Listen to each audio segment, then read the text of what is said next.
Hello everyone, welcome back to another video. तर आज मी तुम्हाला एक डिफरंट क्रोशेट साडी कुचू डिझाईन शेअर करणार आहे।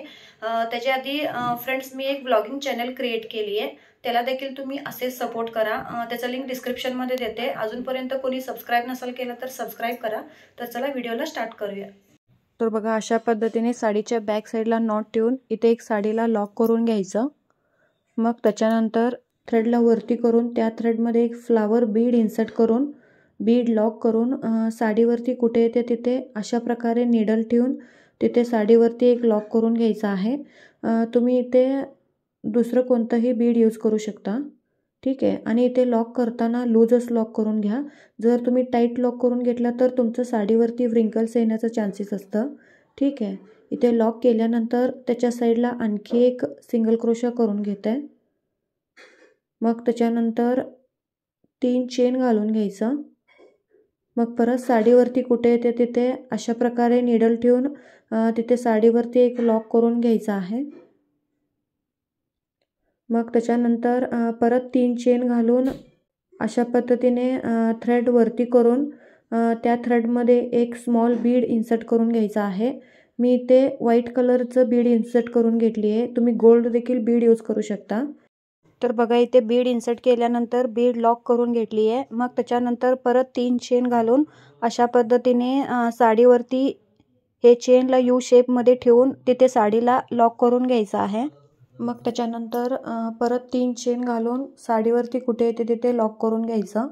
तर इथे एवढंच लक्षात ठेवायचं आहे की हे जे यू शेपचं चेन असतं त्याचं पुढे 3 चेन येतं, त्याचं मागे 3 चेन येतं, ठीक आहे। तर बघा, इथे यू शेपचं चेन झाल्यानंतर त्याचं पुढे 3 चेन घालून साडीवरती कुठे येते तिथे लॉक करून घेतली आहे। मग त्याच्यानंतर साडीला अशा पद्धतीने पलटून घ्यायचं। मग निडलवरती एकदा थ्रेड रोल करून हे जे यू शेपचं चेन आहे त्यामध्ये तुम्हाला डबल क्रोशा करून घ्यायचा आहे। तर बघा, हे जे बीड आहे त्याच्या ह्या साईडला तुम्हाला 6 डबल क्रोशा करून घ्यायचं। तुमचं जर 7 डबल क्रोशा होत असेल तर तुम्ही 7 डबल क्रोशा देखील करून घेऊ शकता। तर बघा, इथे नीडलवरती 3 लूप असतात। आधी फर्स्ट 2 लूपांना थ्रेड वाढून घ्यायचं, मग लास्ट 2 लूपांना थ्रेड वाढून घ्यायचं, तेव्हा हे एक डबल क्रोशा होतं। तर बघा, इथे अशा प्रकारे थ्रेड वाढून घेताना इथे खाली कुठेही थ्रेड लूज वगैरे करून घेऊ नका, ठीक आहे। तर बघा, इथे ह्या साईडला 6 डबल क्रोशा झाल्यानंतर 2 चेन घालून नीडलवरती एकदा थ्रेड रोल करून बीडच्या ह्या साईडला तुम्हाला same as it is 6 double crochet करून घ्यायचा आहे। तर बघा, हे एक डबल क्रोशा झालं। असे same as it is me इथे देखील 6 डबल क्रोशा करून घेतली आहे। मग त्याच्यानंतर तुम्हाला हे 3 चेनवरती एकदा लॉक करून घ्यायचं। मग हे जे लॉक केलेलं आहे साडीवरती त्या लॉकमध्ये नीडल इन्सर्ट करून तिथे एक लॉक करून घ्यायचा आहे। मग साडीला अशा पद्धतीने सरळ करून घ्यायचं। मग हे जे आर्च आहे हे आर्चच्या फर्स्ट होल स्किप करून सेकंड होलपासून तुम्हाला अशा पद्धतीने सिंगल क्रोशा करून घ्यायचं। तर बघा, प्रत्येक होलमध्ये मी अशा प्रकारे सिंगल क्रोशा करून घेते। मग त्याच्यानंतर हे जे 2 चेनचं गॅप आहे त्यावरती देखील मी 2 ते 3 सिंगल क्रोशा करून घेते। तर बघा, इथे मी 3 सिंगल क्रोशा करून घेतली आहे। मग त्याच्यानंतर ह्या साईडचा डबल क्रोशाचा प्रत्येक होलमध्ये तुम्हाला अशा प्रकारे नीडल इन्सर्ट करून तिथे देखील सिंगल क्रोशा करून घ्यायचं। शेवटच्या होलमध्ये देखील मी सिंगल क्रोशा करून घेतली आहे, ते होल स्किप केलेलं नाही आहे। तर बघा, तुमचा आर्च अशा पद्धतीने दिसेल। त्याच्यानंतर हे जे लॉक आहे त्याच्या साईडलाच तुम्हाला अशा पद्धतीने लॉक करून घ्यायचं।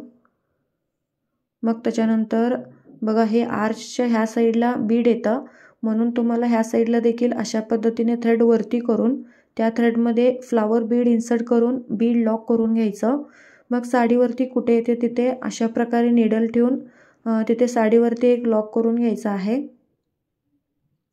याच्या साईडला आणखी एक लॉक करून घेऊ शकता, नाहीतर एकच लॉक केलं तरी चालतं। मग त्याच्यानंतर परत तुम्हाला 3 चेन घालून साडीवरती कुठे येते तिथे अशा प्रकारे नीडल ठेवून तिथे लॉक करून घ्यायचं आहे। तर आता सेम ॲज इट इज स्टार्टिंगपासून कशा पद्धतीने स्टार्ट केलं तशाच पद्धतीने तुम्हाला पूर्ण साडी करून घ्यायचं आहे। तर बघा, इथे फ्लावर बीड झाल्यानंतर 3 चेन घालून साडीवरती लॉक केली आहे।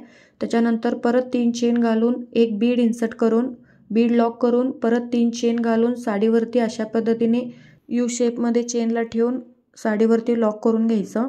त्याच्यानंतर परत 3 चेन घालून साडीवरती कुठे येते तिथे लॉक करून घ्यायचं आहे. मग त्याच्यानंतर साडीला अशा पद्धतीने पलटून घ्यायचं. मग निडलवरती एकदा थ्रेड रोल करून हे यू शेपचं चेनवरती तुम्हाला बीडच्या ह्या साईडला 6 डबल क्रोशा करून घ्यायचा आहे. तर बघा इथे मी 6 डबल क्रोशा करून घेतली आहे. त्याच्यानंतर 2 चेन घालून परत निडलवरती एकदा थ्रेड रोल करून बीडच्या ह्या साईडला 6 डबल क्रोशा करून घ्यायचं. तर बघा इथे देखील मी 6 डबल क्रोशा करून घेतली आहे. त्याच्यानंतर हे 3 चेनवरती इथे लॉक करून घ्यायचं. मग त्याच्यानंतर हे जे लॉक आहे त्या लॉकमध्ये निडल इन्सर्ट करून तिथे लॉक करायचं आहे. मग साडीला अशा पद्धतीने सरळ करून हे जे आर्च आहे त्या आर्चचा फर्स्ट होल स्किप करून नेक्स्ट होलपासून अशा पद्धतीने निडल इन्सर्ट करून प्रत्येक होलमध्ये लॉक करून घ्यायचं. मग हे 2 चेनवरती देखील मी 3 सिंगल क्रोशा करून घेतली आहे. मग त्याच्यानंतर ह्या साईडला देखील प्रत्येक होलमध्ये अशा पद्धतीने सिंगल क्रोशा करून घ्यायचं. मग हे जे लॉक आहे त्या लॉकच्या साईडलाच इथे एक लॉक करून घ्यायचं. तर पूर्ण साडी तुम्हाला याच पद्धतीने करून घ्यायचं आहे. तर आता साडीच्या एंडला दाखवते. तर बघा इथे स्टार्टिंगला मी एक फ्लावरने स्टार्ट केलं होतं म्हणून एंड देखील मी इथे एक फ्लावरने एंड करते.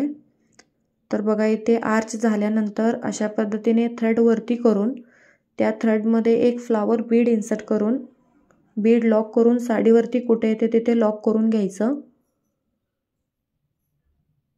मग ते लॉक झाल्यानंतर त्याच्या साईडला आणखी एक सिंगल क्रोशा करून घ्यायचा आहे. मग 2 चेन घालून थ्रेडला कट करून घ्यायचं आहे. ठीक आहे. मग जे एक्स्ट्रा थ्रेड असतं त्याला कट करून बॅक साईडला ग्लूने स्टिक करून घ्यायचं. तर आता बेबी कुच्चू करून त्याचा फायनल लुक दाखवते. मी बेबी कुच्चूचं लिंक आय बटनवरती दिली आहे, जाऊन चेक करा. आणि हे जे 2 चेनचं गॅप आहे तिथे बेबी कुच्चू करून घेतली आहे. आणि फ्रेंड्स, डिझाईन आवडलं असेल तर एक व्हिडिओला लाईक करा. तर आता परत भेटू एक नवीन व्हिडिओसोबत. Bye bye, take care.